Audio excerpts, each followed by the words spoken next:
Okay everyone, welcome back to my channel. We are on to loop number 13 and this is the loop that we are printing. This video may be a little bit longer because I do want to explain the code fully as we go on so we could understand the other codes, and you'll see what I'm talking about. So let's just get started. Of course, as you could see, we do have a triangle and it starts from row 7. This is the row. Again, remember, rows go horizontally, columns go vertically. So it starts from row 7 and it goes up to row 1. So let's start with that. And of course, we started with our scanner. We are going to take a user input. And we have assigned an integer value num to that user input. We are going to write the code and then I would explain and break down the code so you could understand it. Okay, so of course, let's start with our rows. Okay, and where does our rows start? Our rows start from num because as we said, our rows start from 7. Okay, and our rows would be greater than and equal to 1. And we're going to go from 1 to 7, so that would be I minus minus. Okay, so we've gotten our rows printed.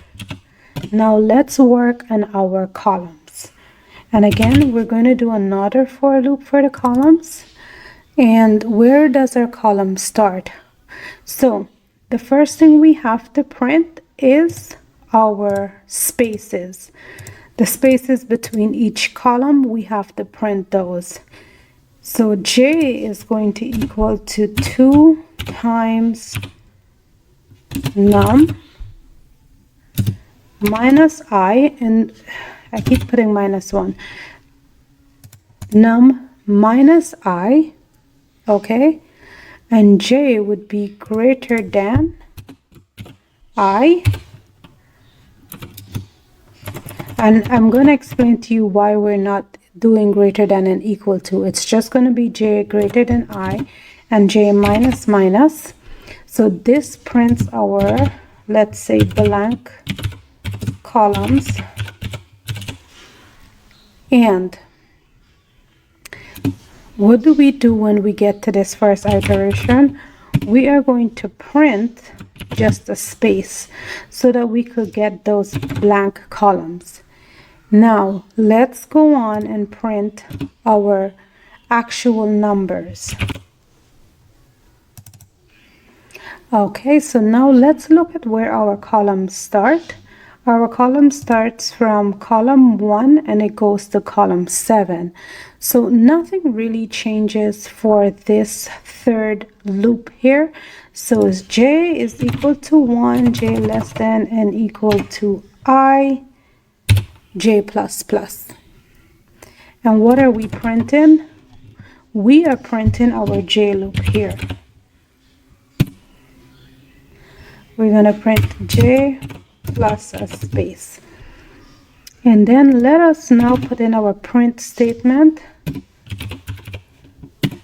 for our lines. And while we're here, let us close our scanner. Okay, so now our scanner closes. I am going to explain this code fully because I know sometimes even when a code is written, you may not understand it. So let's explain it. In the first iteration, the outer loop I is equal to the number of rows, which is, let's say, 7. Okay? J will also be equal to 7.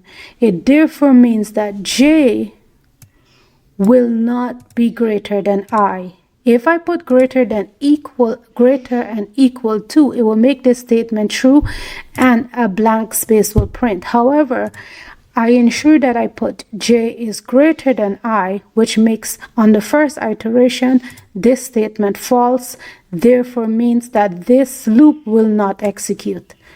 Only this loop will execute. Okay? Now, in the subsequent iterations, j will be greater than I because I becomes 6 and j is 7, which means from the second set of iterations, so from the second row, it will make this first inner loop true, and therefore this loop will execute along with this loop. Now let's run this.